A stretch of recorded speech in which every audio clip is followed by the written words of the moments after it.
Elder Boyd K. Packer is a member of the Quorum of the 12. He was called to this position in April of 1970, having previously served as an assistant to the 12 since 1961. An educator by profession, his career includes service as supervisor of seminaries and institutes of religion for the church, and as a member of the Administrative Council of Brigham Young University. He is presently a member of the Board of Education of the church and of the Board of Trustees of Brigham Young University.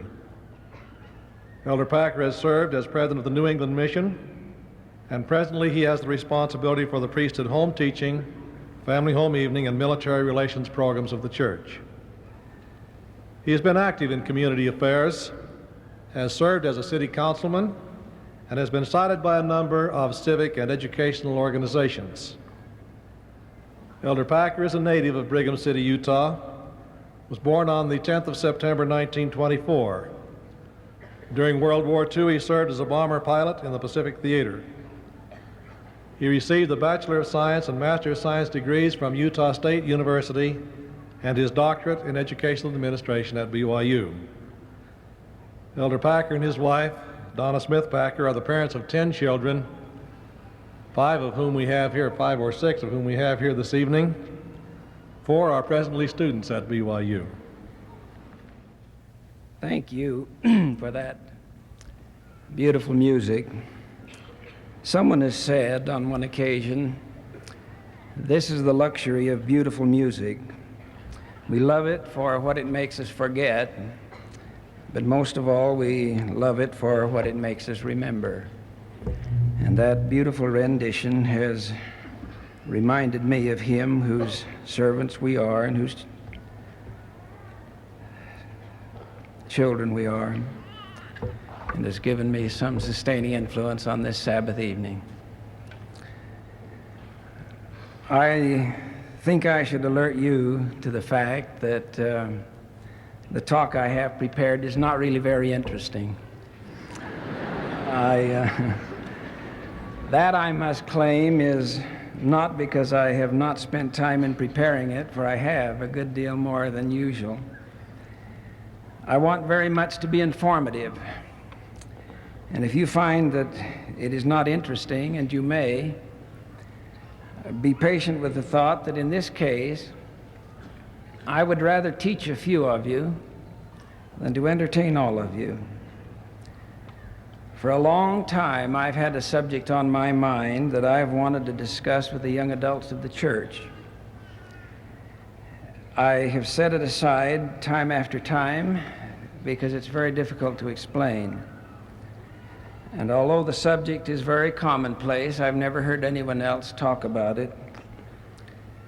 Now, before I'm through, perhaps some of you may be like the student who attended a lecture and then wrote, I don't like the teacher, the subject's too deep, I'd cut this class, but I need the sleep. Now, if you find yourself in that situation, and you may, be my guest, but no snoring, please, and we'll try to awaken you somewhere near the end. There's a principle of education known as transfer, and I should like to make use of it by talking about a familiar program of the church, and then to transfer the fundamental principle of it to another part of our lives. And first, let me review for you some of the basic principles of the church welfare program. Church welfare, however, is not the subject of my sermon. I'm only going to use it to illustrate a point. The church was 2 years old when the Lord revealed that, quote, the idler shall not have place in the church except he repent and mend his ways. President Marion G. Romney in our last conference explained this principle with his characteristic simple directness. Quote, the obligation to sustain oneself was divinely imposed upon the human race at its beginning. In the sweat of thy face shalt thou eat bread till thou return unto the ground. The welfare handbook instructs, we must earnestly teach and urge members to be self-sustaining to the full extent of their powers, no Latter-day Saint will voluntarily shift from himself the burden of his own support. So long as he can, under the inspiration of the Almighty and with his own labors, he will supply himself with the necessities of life. We have succeeded fairly well in establishing in the minds of Latter-day Saints that they should take care of their own material needs and then contribute to the welfare of those who cannot provide for themselves the necessities of life. If a member is unable to sustain himself, then he is to call upon his own family, and then upon the church in that order, and not upon the government at all. We have counseled bishops and stake presidents to be very careful to avoid abuses in the welfare program.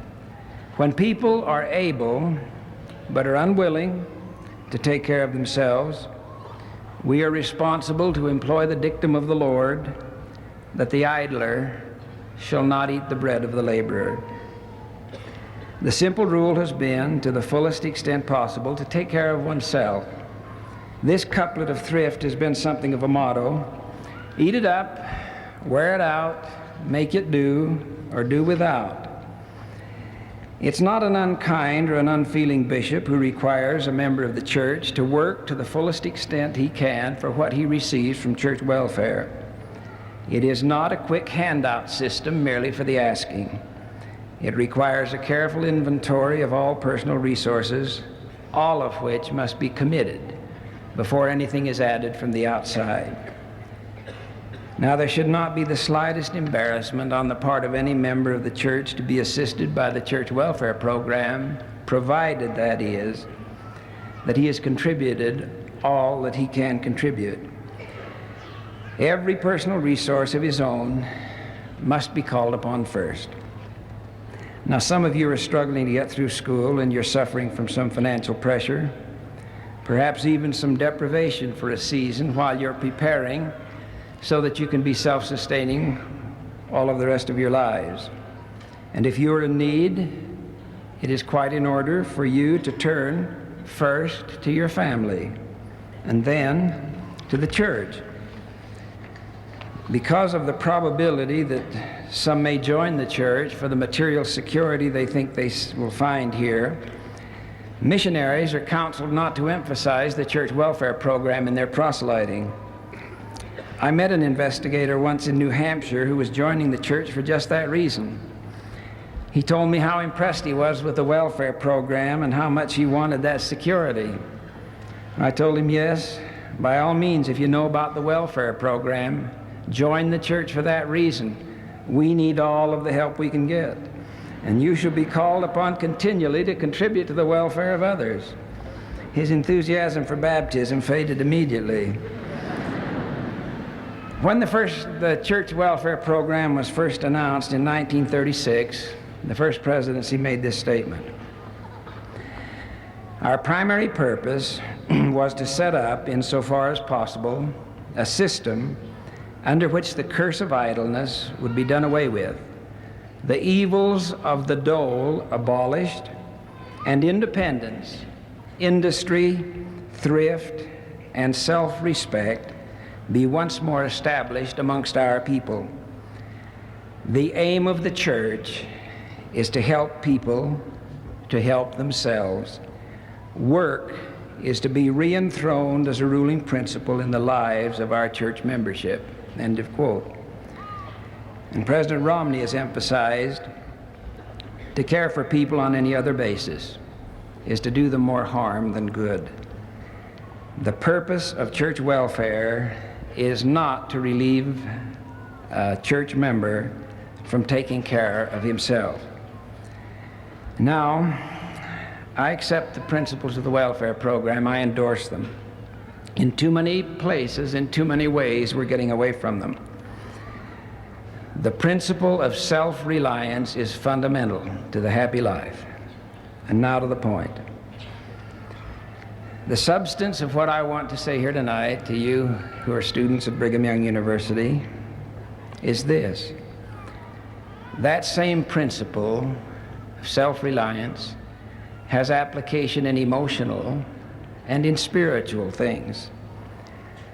I have become very anxious over the amount of counseling that we seem to need in the church, and the network of counseling services that we keep building up without at once emphasizing the principle of self-reliance as it is understood in the welfare program. There are too many in the church who seem to be totally dependent emotionally and spiritually upon others. They subsist on some kind of emotional welfare. They're unwilling to sustain themselves. They've become so dependent that they endlessly need to be shored up and lifted up, endlessly need encouragement, and they contribute little of their own. I have been concerned that we are maybe on the verge of doing to ourselves emotionally and therefore spiritually what we've been working so hard for generations to avoid materially. If we lose our emotional and spiritual self-reliance, we can be weakened quite as much, perhaps even more, than if we become dependent materially. On the one hand, we counsel bishops to avoid abuses in the church welfare program. On the other hand, we seem to dole out counsel and advice without the slightest thought that the member ought to solve the problem himself or turn to his family, and only when those resources are inadequate should he turn to the church. We recognize at once that it would be folly to develop welfare production projects to totally sustain all of the members of the church and all of their material needs. And we ought likewise to be very thoughtful before we develop a vast network of counseling programs and all of the bishops and branch presidents and all else doling out counsel in an effort to totally sustain our members in every emotional need. If we are not careful, we can lose the power of individual revelation. The Lord said to Oliver Cowdery, and it has meaning for all of us, "Behold, you have not understood. You have supposed that I would give it unto you when you took no thought, save it were to ask me. But behold, I say unto you that you must study it out in your mind. Then you must ask me if it be right. And if it be right, I will cause that your bosom shall burn within you. Therefore, you shall feel that it is right. But if it is not right, you shall have no such feelings, but you shall have a stupor of thought that will cause you to forget the thing that is wrong." Do you realize that here at Brigham Young University we have 10 stakes and 120 branches with 30 members of stake presidencies, 360 branch presidents and counselors, approximately 150 high counselors, all to counsel. That should be more than enough. That is, provided the principles of self-reliance and self-respect and industry and thrift were applied to that part of our lives. In addition, here at the university, we have in the college advisement centers and in the personal development center and in the psychology clinic and specializing in marriage and family counsel, the equivalent of 50 full-time personnel. Then in addition, there are something more than 1,000 faculty members, all of whom are advisors and counselors in some measure. Now, I fear that all of them, both in the stake and in the university, may be doling out counsel and advice without first requiring you to call on every personal resource and every family resource before seeking a solution of your problems with the church. Now, you may say, well, my parents are not here. I simply respond that your university admission presupposes that you can write. And should it be an emergency, there's the telephone. May I say that, or some may say that, well, my parents are not members of the church. And I say, well, that may be, but they are your parents. And we'd expect you to turn to them in times of financial reverses. The same principle has great merit in times of emotional and spiritual stress. Not too long since, I had one of you come to my office. I knew him personally. He had a very difficult problem. He was trying to decide, should he or should he not marry? I asked him, "You've come for counsel." "Yes, indeed," he said. "Are you going to follow it when I give it to you?" I asked. That was a surprise. Finally, he consented yes. I happened to know his father, a patriarch in the church, as wonderful a man as there is. I said, "This is my counsel. Go home this weekend, talk to your father, get him in a bedroom or some private place, tell him your dilemma, ask him for his counsel, and do what he tells you to do." That is my counsel. I think an emotional dole system can be as dangerous as a material dole system, and we can become so dependent that we stand around waiting for the church to do everything for us. A few years ago, I received a telephone call from a bishop whose son had been inducted into the military service and was at an Army basic training center. The father said he's been there for 3 weeks, and he hasn't been to church yet.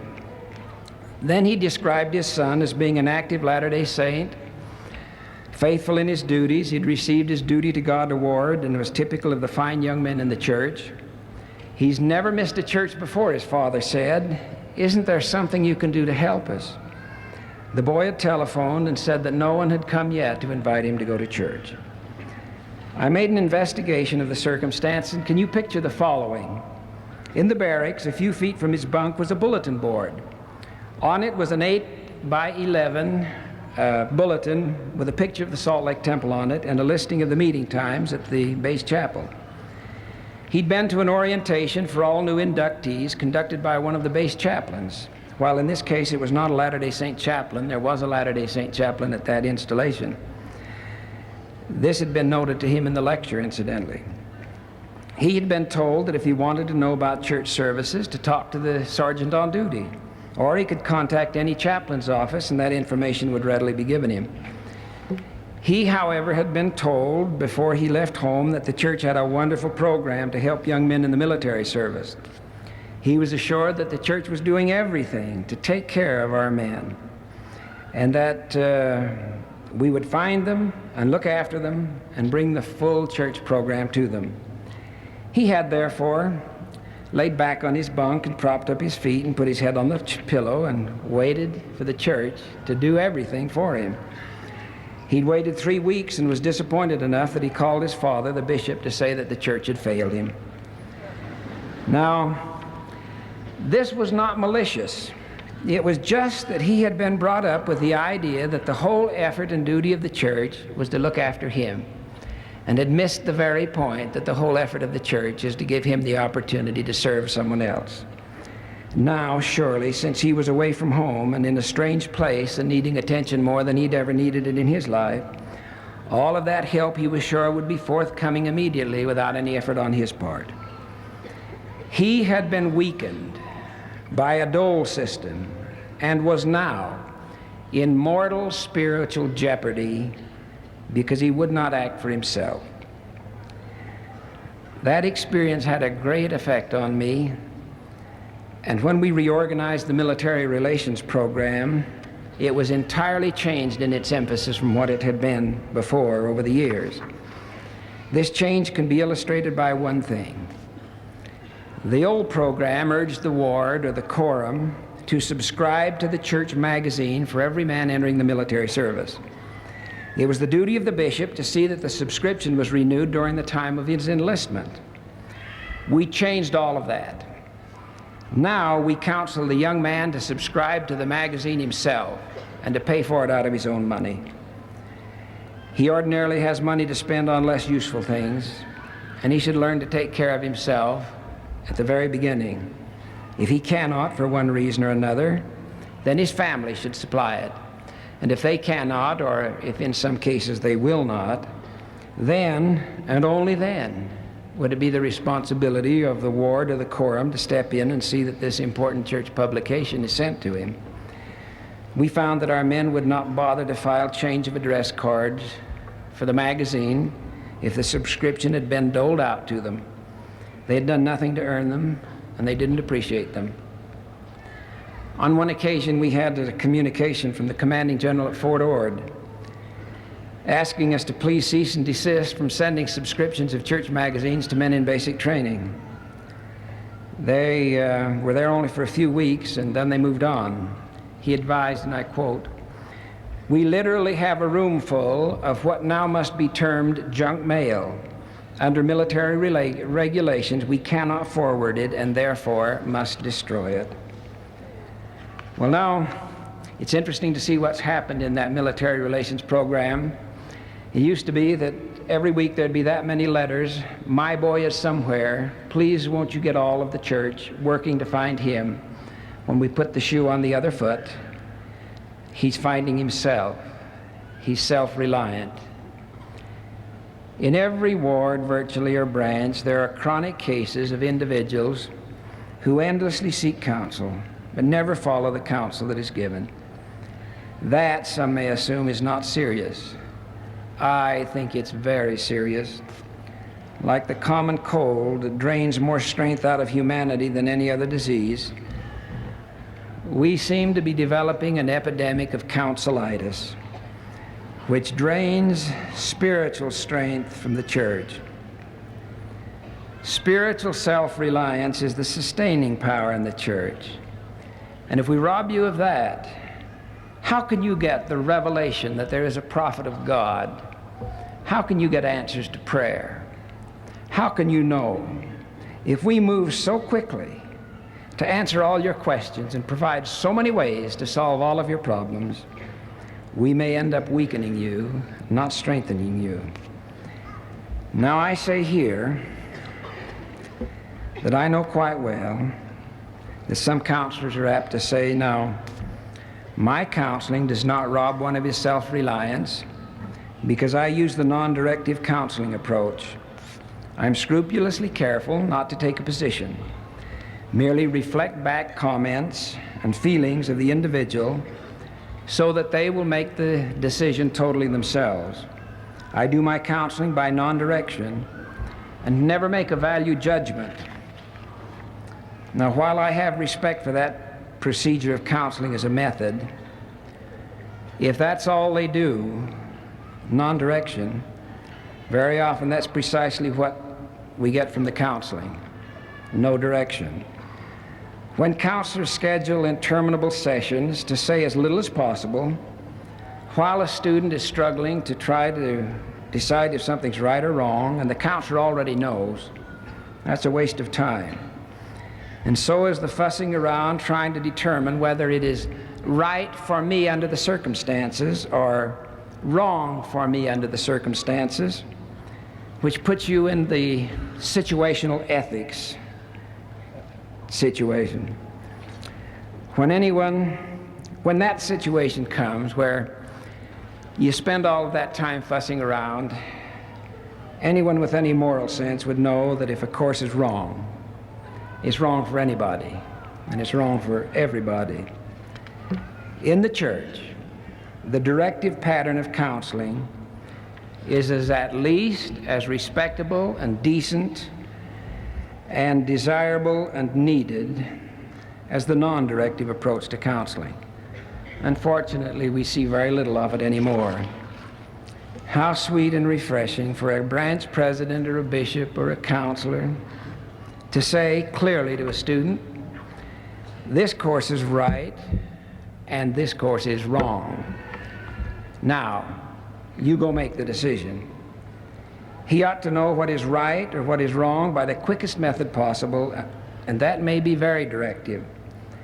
There's a crying need for counselors who will say pointedly and plainly that this is wrong, it's evil, it's bad. It'll bring you unhappiness. This course is right, it's good, it's desirable, it'll bring you happiness. Then the agency comes when the individual determines for himself whether or not he will follow the right course. In the world, this preoccupation with counseling has led to a number of experiments from which we are not entirely free in the church. There are those counselors who want to delve deeper into the lives of subjects than is emotionally or spiritually healthy. Now, I think I should explain here, when I use the word counselor, I'm not just talking about the professional counselors, I'm talking about all of us who are responsible to counsel. There are those who want to draw out and analyze and take apart and dissect. While a certain amount of catharsis is healthy and essential, overmuch of it can be degenerating. It is seldom as easy to put something back together as it is to take it apart. There have been developed procedures for group therapy. They are promoted under a number of titles: sensitivity training, self-actualization, training groups or T groups, simulation, transactional analysis, encounter groups. Some even function under such titles as value clarification, one or two even under the title of character education, and so on. And although they differ in some respects, none of them are exactly alike. One or more of the following elements is apparent in all of them. One, they recognize no ultimate source for truth. All values are those established by the individuals or by the group. There's no reference to God. They encourage a free and full expression, something of a confession, before the group of every intimate and personal feeling and experience. They encourage an openness, a touching, and a closeness among the members of the group. And they attempt to resolve problems simply by finding a comfortable interaction, and above all, they avoid any feeling of guilt. There are major emotional and spiritual dangers involved in such procedures, and members of the church would do very well and be very cautious. Perhaps best to leave them alone.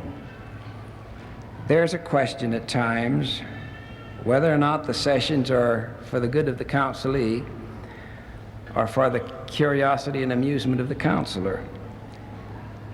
Young people, you should know that when you're dealing with things of the mind and of the spirit, it's so easy to cause the very thing you're trying to prevent. I remember years ago on the island of Kauai seeing a little sign in a photographer's shop, and it said, "If there is beauty, we will take it. If there is none, we will make it." And I fear that some of us in our overmuch counseling in the church, I'm afraid it might be said, if there are problems, we'll abate them. If there are none, we'll create them. That, incidentally, is my first poem. Now, I know it isn't Carol Lynn Pearson, but it's got a thought to it. I am fully aware that there are times when, let me say this, I want to emphasize this because I'm fully aware that there are times when deep-seated emotional problems will respond to the procedures we've been talking about, all of them. I know there's a place for them, in other words. The techniques can be employed, they can have great therapeutic value. There is, however, no justification to employ them in the absence of deep-seated emotional problems. There's no more justification for doing that than there is justifications for a medical doctor to perform unnecessary surgery. Where someone is just experimenting or riding the crest of a wave of a new counseling theory, I would no more encourage you to submit to such counseling procedures than I would recommend that you should submit to brain surgery under the hands of a nurse or an intern or a ward attendant.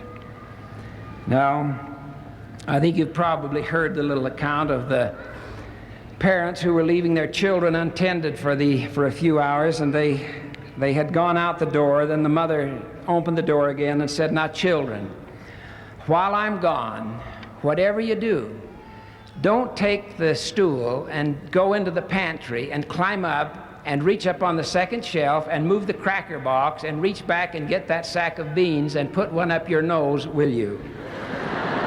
Now,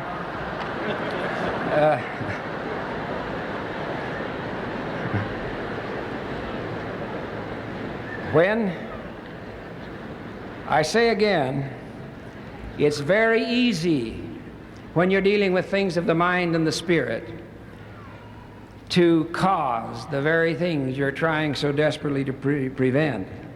And when you submit for counsel, remember this from the Book of Mormon: "Cursed is he that putteth his trust in man, or maketh flesh his arm, or shall hearken unto the precepts of men, save those precepts shall be given by the power of the Holy Ghost." And the Lord also gave this warning: "Oh, the vainness and frailties and the foolishness of men! When they are learned, they think they are wise, and they hearken not unto the counsels of God, for they set it aside, supposing that they know of themselves. Wherefore their wisdom is foolishness, and it profiteth them nothing, and they shall perish. But to be learned is good, if they hearken unto the counsels of God." Now, if you are willing to agree that the basic principles underlying the church welfare program have application in your emotional and spiritual lives, specifically that independence, industry, and thrift, self-reliance, and self-respect should be developed, that work, W-O-R-K, work, shall be enthroned as a ruling principle in your life, and that the evils of an emotional or spiritual dole should be avoided, and that the aim of the church is to help the members to help themselves. If you're willing to agree to that, then I have some principles and some suggestions for you. Now, we mentioned earlier that there should not be the slightest embarrassment for any member of the church to receive welfare assistance, provided he has exhausted his own personal resources first and those available in his family. Likewise, there should not be the slightest embarrassment on the part of any member of the church who needs counsel to receive that counsel. At times, it may be crucial that you seek and that you accept counsel. Now, when you are discouraged and feel you cannot solve a problem on your own, you may be right, but at least you're obligated to try. Every personal resource available to you should be committed before you take another step. And you have powerful resources. The Book of Mormon declares this one. This is often overlooked. "For the Spirit is the same, yesterday, today, and forever, and the way is prepared from the fall of man, and salvation is free." And then this very significant phrase: "And men are instructed sufficiently that they know good from evil." It is critically important that you understand that you already know right from wrong, basically, that you're innately, inherently, and intuitively good. When you say, "Well, I can't solve my problems," I want to thunder out, don't you realize who you are? Haven't you learned yet that you are a son or a daughter of Almighty God? Do you not know that there are powerful resources inherited from Him that you can call upon to give you steadiness and courage and great power? Most of you have been taught the gospel all of your lives. All of you know the difference between good and evil, between right and wrong. Isn't it time then that you decide that you're going to do right? In so doing, you're making a choice, not just a choice, but you're making the choice. Once you've decided that, with no fingers crossed, no counterfeiting, no reservations or hesitancy, the rest will all fall into place. Most people who come for counsel from the branch presidents and bishops and others, to us as general authorities, don't come because they're confused and they're not able to see the difference between right and wrong. They come because they're tempted to do something that deep down in they know is wrong, and they want that decision ratified. Now, when you have a problem, Work it out in your own mind first. Ponder on it. Analyze, meditate, pray about it. I've come to learn that major decisions can't be forced. You must look ahead, and you have vision. What was it the prophet said in the Old Testament? For where there is no vision, the people perish. Ponder on things a little each day, and don't always be in a crisis of making major decisions on the spur of the moment. If you're looking ahead in life, you can see major problems coming down the road towards you from some considerable distance. And by the time you meet one another, you are able at the very beginning to take charge of the conversation. Once in a while, a major decision will jump out at you from the side of the road and startle the wits out of you, but not very often. And if you've already decided that you're going to do what is right and let all of the consequences follow, even those encounters won't hurt you. I have learned that the best time to wrestle with major problems is early in the morning. Your mind is then fresh and alert. The blackboard of your mind has been erased by a good night's rest. The accumulated distractions of the day are not in your way. Your body's been rested also. That's the time to think something through very carefully and to receive personal revelation. I've heard President Harold B. Lee begin many a statement about matters involving revelation with an expression something like this: in the early hours of the morning, while I was pondering upon that subject, and so on. He made it a practice to work on the problems that required revelation in the fresh, alert hours of the early morning. The Lord knew something when He directed in the Doctrine and Covenants, cease to sleep longer than is needful, retire to thy bed early, that ye may not be weary. Arise early, that your bodies and your minds may be invigorated. I have a friend who bought a business. A short time later, he suffered catastrophic reverses. There just didn't seem to be any way out for him, and finally it got so bad that he couldn't sleep. So for a period of time, he followed the practice of getting up about 3 o'clock in the morning and going to the office. There, with a paper and a pen, and this is very important, you know, you're university students, you can write, he would ponder and pray, and he'd write down every idea that came to him as a possible solution or a contribution to the solution of his problem. It wasn't long before he had several possible directions that he could go, and not much longer than that, he had chosen the best of them. But he had earned an extra bonus. His notes showed, after going over them, that he had discovered many hidden resources that he'd never noticed before. And he came away more independent and successful than ever he would have been if he hadn't suffered those reverses. Now, there's a lesson in that. A year or two later, we called him to preside over a mission in one of the foreign lands. His business was so independent and well set up that when he came back, he didn't return to it. He just has someone else managing it, and he's able to give virtually all of his time now to the blessing of others. I've counseled our children to do their critical studying in the early hours of the morning when they're fresh and alert, rather than to fight the physical weariness and mental exhaustion at night. I've learned that the dictum early to bed, early to rise is powerful. And when under pressure, for instance, when I was preparing for this talk, you wouldn't find me burning the midnight oil. Much rather I'd be early to bed and getting up in the wee hours of the morning when I could be close to Him who guides this work. Now about revelation. We've all been taught that revelation is available to each of us individually. And the question I most often ask about it is, well, how do I know when I've received it? I've prayed about it and fasted over this problem and prayed about it and prayed about it, and I still don't quite know what to do. How can I really tell whether I'm being inspired so I won't make a mistake? Well, first, do you go to the Lord with a problem and ask Him to make your decision for you? Or do you work and meditate and pray and then make a decision yourself? Do you measure the problem against what you know to be right and wrong, and then you make the decision?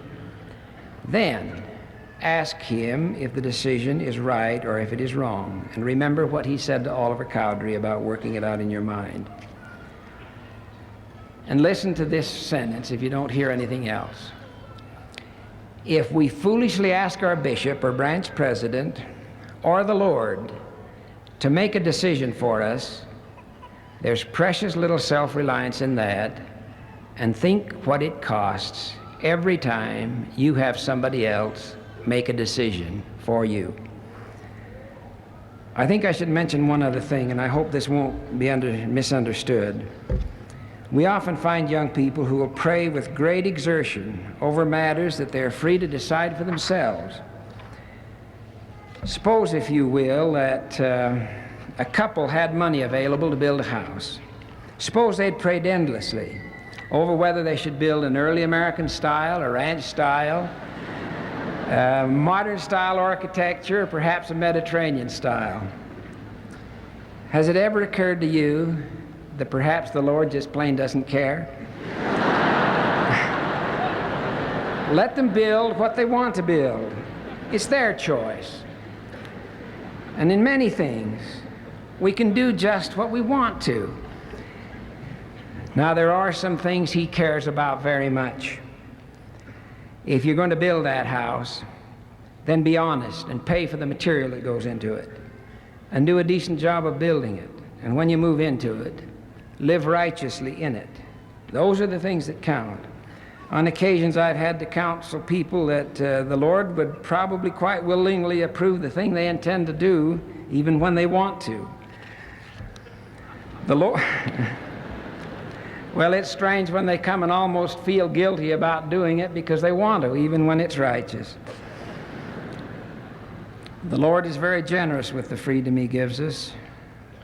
The more we learn to follow the right, the more we're spiritually self-reliant, the more our freedom and the more our independence is affirmed.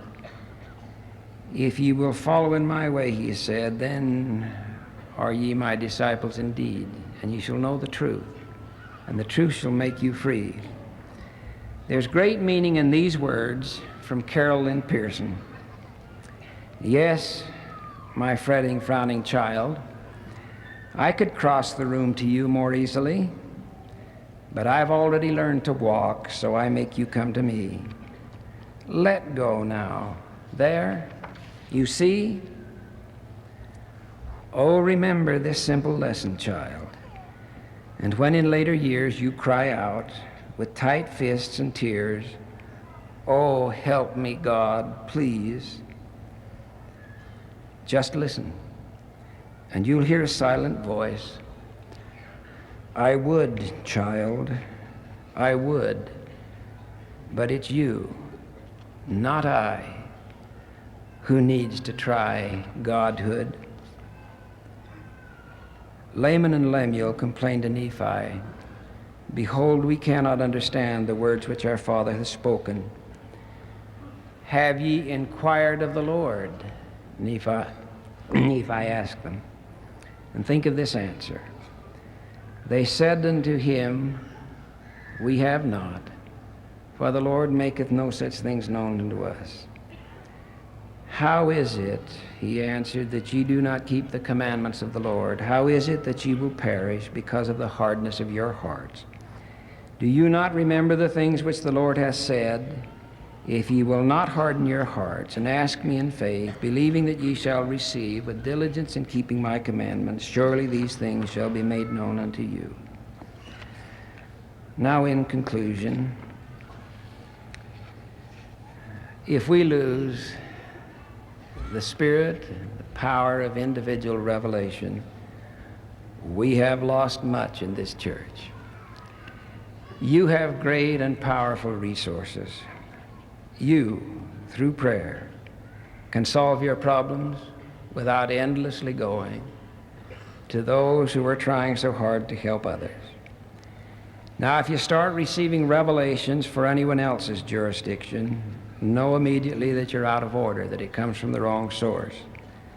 If you become so dependent and secure that prayer and the answer to prayer are such that you are hesitant to rely upon it, then you are weak. If we follow a course where on one hand we would carefully scrutinize an order for welfare products, and yet on the other hand dole out counsel and advice without sending you to your own storehouse of knowledge and inspiration, then we have done you a disservice. This church relies on individual testimony.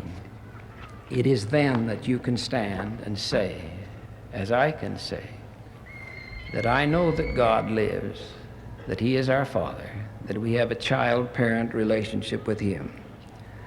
I know that He is close, that we can go to Him and appeal, and then if we will be obedient and listen and use every resource, we will have an answer to our prayers. This is His church. God lives. Jesus is the Christ. We have a prophet presiding over this church. Every one of us and every other soul on this earth can know that. I bear witness of that.